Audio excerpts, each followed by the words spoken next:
소망이 거듭 이루어지면 그것이 마음을 상하게 하거니와 소원이 이루어지는 것은 곧 생명나무니라. 말씀을 멸시하는 자는 자기에게 패명을 이루고 계명을 두려워하는 자는 상을 받느니라. 지혜 있는 자의 교훈은 생명의 셈이니 사망의 그물에서 벗어나게 하느니라. 선한 지혜는 은혜를 베푸나 사악한 자의 길은 험하니라. 무릇 슬기로운 자는 지식으로 행하거니와 미련한 자는 자기의 미련한 것을 나타내느니라. 악한 사자는 재앙에 빠져도 충성된 사신은 양약이 되느니라. 훈계를 저버리는 자에게는 궁핍과 수욕이 이르거니와 경계를 받는 자는 존영을 받느니라. 소원을 성취하면 마음에 달아도 미련한 자는 악에서 떠나기를 싫어하느니라. 지혜로운 자와 동행하면 지혜를 얻고 미련한 자와 사귀며 해를 받느니라. 재앙은 죄인을 따르고 선한 보응은 의인에게 이르느니라. 선인은 그 산업을 자자손손에게 끼쳐도 죄인의 재물은 의인을 위하여 쌓이느니라. 가난한 자는 밭을 경작함으로 양식이 많아지거니와 불의로 말미암아 가산을 탕진하는 자가 있느니라. 매를 아끼는 자는 그의 자식을 미워함이라. 자식을 사랑하는 자는 근실히 징계하느니라. 의인은 포식하여도 악인의 배는 줄이느니라. 아멘. 네, 오늘 본문 역시 어제와 같이 지혜로운 의인과 어리석은 악인을 대조하는 말씀인데 내용을 크게 세 가지로 볼 수 있겠습니다. 첫째, 지혜자는 생명과 복을 초래한다는 것입니다. 지혜로운 사람은 자신만이 아니라 주변 사람에게도 생명과 복을 가져다 줍니다. 14절에 보면 지혜 있는 자의 교훈은 생명의 셈이니 사망의 그물에서 벗어나게 한다고 합니다. 지혜로운 사람의 가르침은 다른 사람에게 생명을 주고 사망을 피하게 해준다는 겁니다. 15절, 16절에도 보면 선한 지혜는 은혜를 베풀고 슬기로운 자는 지식으로 행한다고 합니다. 지혜자는 자신의 지혜, 자기의 지식을 가지고서 자신을 비롯해서 주변에 은혜를 끼치며 주변 사람들을 유익하게 해준다는 겁니다. 하지만 악한 자, 미련한 자는 미련한 일을 행하면서 험한 길을 가게 됩니다. 그로 인해 자기 자신을 불행하게 만드는 것입니다. 17절도 그런 말씀입니다. 악한 사자는 재앙에 빠져도 충성된 사신은 양약이 되느니라 했습니다. 통신이 발달되지 않은 고대 사회에서는 메시지를 전하는 사신의 역할이 아주 중요했습니다. 왕래하며 소식을 전하는 사람의 역할에 따라서 전혀 다른 결론에 도달할 수가 있는 것입니다. 악한 사자는 어리석은 자로서 신실하지 못하고 불법적이고 음흉한 계획을 품고 있는 사자입니다. 이런 사자로 인해 쌍방간에 불행한 일이 벌어지게 되고 악한 사자 자신도 재앙을 당하는 겁니다. 반면에 충성된 사신은 지혜로운 자로서 신실하게 맡겨진 책임을 감당하는 사자입니다. 그런 사신을 통해서는 쌍방의 오해가 풀리기도 하고 막혔던 서로 간의 문제가 해결되어지기도 합니다. 그의 존재가 관계에 있어서 양약이 되는 것입니다. 이처럼 지혜로운 의인은 자기 자신은 물론이거니와 주변 사람들에게도 아주 큰 유익을 끼칩니다. 생명과 복을 가져다 줍니다. 그러나 어리석은 악인은 자신은 물론 주변에도 화를 끼치게 됩니다. 이것을 잘 알고서 우리는 지혜자로 살아갈 수 있어야겠습니다. 지혜자로 살아서 자신의 유익만이 아니라 주변 사람들에게도 생명과 복을 가져다주는 그런 삶을 사시기를 바랍니다. 둘째, 지혜자의 훈계를 잘 들어야 한다는 것입니다. 앞서 지혜자가 생명과 복을 초래한다 했습니다. 그러니 이 지혜자의 말을 잘 듣고 잘 따르면 그것이 곧 생명이 되고 복이 됩니다. 나아가 지혜자의 말을 잘 듣고 잘 따르면 그 사람이 곧 지혜자가 되는 겁니다. 그런 맥락에서 훈계와 가르침을 잘 듣는 것이 중요합니다. 13절에 보면 지혜자의 말과 같은 하나님의 말씀을 멸시하면 패망하지만 계명을 두려워해서 무시하지 않으면 상을 받는다고 합니다. 18절에서는 훈계를 저버리는 자에게는 궁핍과 수욕이 오지만 경계를 받는 자는 존영을 얻는다고 합니다. 지혜자가 주는 훈계를 외면해버리면 어리석은 자가 되어서 망하게 됩니다. 그러나 지혜자가 주는 경계를 잘 받아들이는 그 사람도 지혜자가 되어서 존귀와 영광을 얻게 되는 겁니다.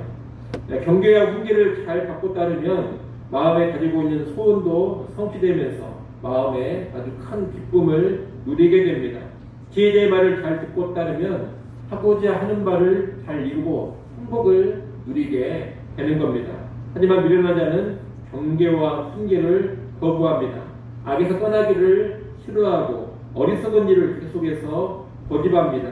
이런 미련한 자는 소원이 결코 이루어지지 않을 것입니다.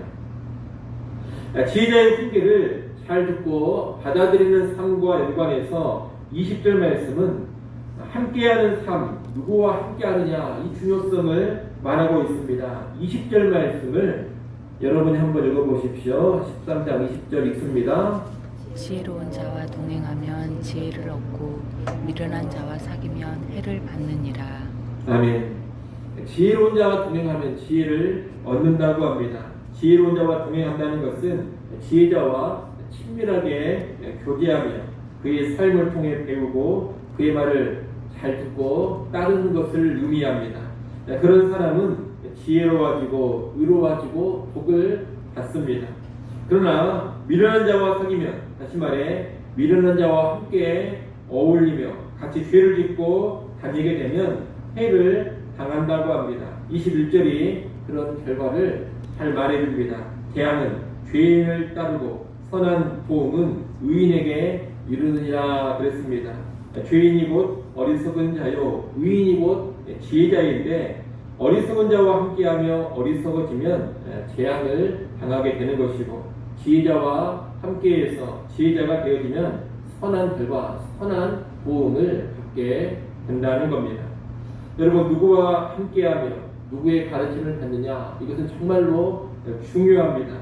그렇기 때문에 누가 여호와를 경외하며 누가 성경의 가르침과 성경의 원리대로 살아가는 지혜자인지를 잘 분별하셔야 합니다. 잘 분별하셔서 그러한 사람과 시간을 많이 보내고자 해야 되고 그런 사람을 통해서 적극적으로 배우고자 해야 합니다.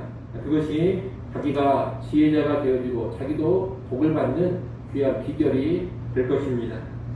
24절 말씀은 지혜자의 훈계를 받는 것이 중요하다는 원리와 연관해서 부모의 책임을 말하고 있습니다. 24절 말씀을 또 한번 읽어보십시오. 24절 읽습니다. 매를 아끼는 자는 그의 자식을 미워함이라. 자식을 사랑하는 자는 근실이 징계하느니라. 아멘. 자녀들은 미숙에서 어리석은 일을 행하곤 합니다. 그런 잘못을 제대로 훈계하며 징벌하는 부모가 되라는 겁니다. 그런 부모가 지혜로운 부모인데 그런 지혜로운 부모가 있어야 자녀가 지혜롭게 자라며 복을 받는 겁니다. 그러나 자녀가 어리석고 악한 일을 계속해도 방치하고 있다면 그 자녀의 부모는 사실 어리석은 부모가 되는 겁니다. 역시 그 자녀도 미련한 자가 되어서 망하는 길로 가게 됩니다. 그렇기 때문에 지혜로운 부모는 자녀가 잘못했을 때 근실히 징계를 하는 겁니다.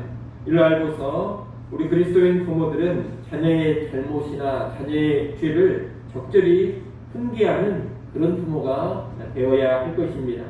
아울러 우리는 이 24절 말씀을 오용하면 안 됩니다. 이 말씀을 근거로 해서 부모가 자녀들을 무조건 매질하는 것을 정당화시키면 안 된다는 겁니다.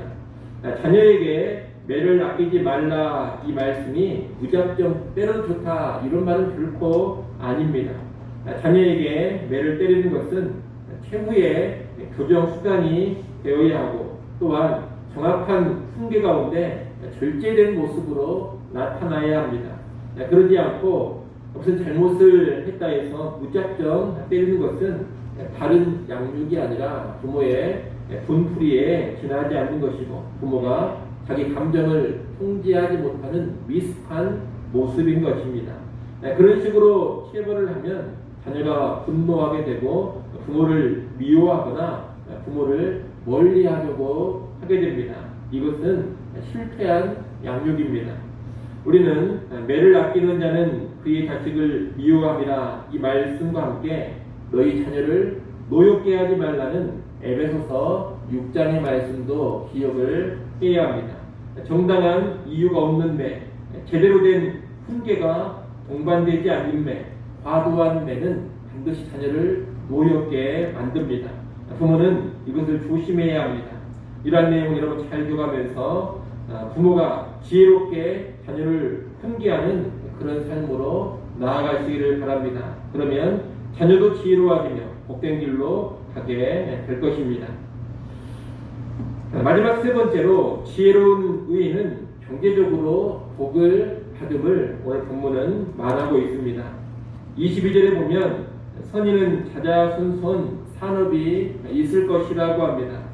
산업이란 후손들에게 상속되는 유산을 말합니다. 선인은 자자손손 유산을 이어가게 된다는 겁니다. 그러나 죄인들의 재물은 의인을 위하여 비축하는 것이 되고 맙니다. 죄인들은 재산을 많이 모은다 하더라도 결국 다 날려버리고 그 재물이 의로운 사람에게로 가버린다는 뜻입니다. 23절에서는 가난한 자는 밭을 정작함으로 양식이 많아지거니와 불의로 말미암아 가산을 상진하는 자가 있느니라 라고 합니다. 가난한 사람이 부지런히 밭을 정작하면 양식을 많이 모을 수가 있습니다. 하지만 양식을 모았다 하더라도 그 과정에 불의함이 있다면 그 모은 양식이 다 날아가 버린다는 겁니다. 한마디로 불의한 곳에는 재물이 보이지 않음을 말하고 있습니다. 25절에서는 의인은 포식하여도 악인의 배는 줄인다고 합니다. 의인은 자기의 필요가 채워지면서 배부름을 누리게 되지만 악한 사람, 악인은 결국 궁핍하게 됨을 말하는 것입니다. 이상의 말씀들은 다 지혜로운 의인으로 살아갈 때 경제적인 복이 주어지지만 어리석은 악인으로 살아갈 때 경제적으로 올라간다는 것을 가르쳐 줍니다. 경제적인 여유는 돈 자체를 추구하는 데에서 결코 오지 않습니다. 재물의 복은 재물 자체를 추구하는 데서 오지 않는다는 겁니다. 경제적인 여유, 경제적인 복은 어디에서 오느냐? 지혜와 의로움에서 오는 것입니다. 지혜롭고 의롭게 살아가면 이 재물이라는 것은 뒤따라 오게 됩니다. 그것이 하나님의 원리입니다. 그렇기 때문에 쓰던 방법을 가리지 않고 악하게라도 돈만 모으려고 한다면 그러한 재물은 날아가 버리는 것입니다. 하나님께서 그렇게 만들어 버리십니다. 이런 원리를 여러분 잘 아시고 돈 자체를 추구하지 마시고 언제나 지혜 그리고 의로움을 먼저 추구하시기를 바랍니다. 지혜를 먼저 추구하시고 의로움을 먼저 추구하신다면 하나님께서 재물의 여유, 재물의 넉넉함을 허락해 주실 겁니다. 나아가 우리 자녀들에게도 재물을 물려주기보다는 지혜와 의로운 삶을 물려주고자 하십시오. 재물만 물려준다면 그 재물은 우리 자녀들에게도 오래가지 못합니다. 하지만 자녀들에게 지혜를 물려주고 의로운 삶을 물려준다면 그 자녀들에게도 하나님께서 계속해서 재물의 은총을 더하여 주실 것입니다. 그렇기 때문에 재물이 아닌 지혜와 의로운 것을 물려주는 부모가 정말로 지혜로운 부모인 것입니다. 아무쪼록 지혜와 의로움을 추구하는 가운데 하나님 주시는 적절한 재물을 누려가시기를 바라고 그런 지혜와 의로움을 자녀들에게 상속해가는 지혜자들 다 될 수 있기를 간절히 소원합니다. 기도하겠습니다. 하나님 아버지, 지혜자는 생명과 복을 초래함을 알고 언제나 지혜자로 살게 하여 주시옵소서. 이를 위해 지혜자의 훈계를 잘 듣게 하시고 누가 지혜자인지를 잘 분별하여서 그 지혜자와 함께하며 동행하는 삶을 살게 하여 주시옵소서. 재물과 인간에서도 재물 자체를 추구하는 어리석음을 버리게 하시고 지혜와 의로움을 언제나 먼저 추구하면서 하나님 주시는 재물의 은총을 누리게 하여 주옵소서. 아버지 하나님, 이 시간 하나님 앞에 나와 하나님을 의지합니다. 주님을 의지하는 겸손으로 이 새벽 시간에 서게 하시고 주님을 의지하며 나갈 때 능력의 하나님께서 도우시는 귀한 은혜를 누려가게 하여 주시옵소서. 우리 개인의 문제들, 자녀의 문제들, 가정의 문제들 하나님 앞에 겸손히 아뢰어 도움받게 하시고 또 이 시간 교회와 나라와 민족을 위해서도 넓은 관심으로 기도하게 하여 주시옵소서. 성도의 기도를 통하여 교회가 더욱더 든든히 세워져가게 하시고 이 나라 이 민족이 은총을 받게 하여 주옵소서. 예수님의 이름으로 기도드리옵나이다. 아멘.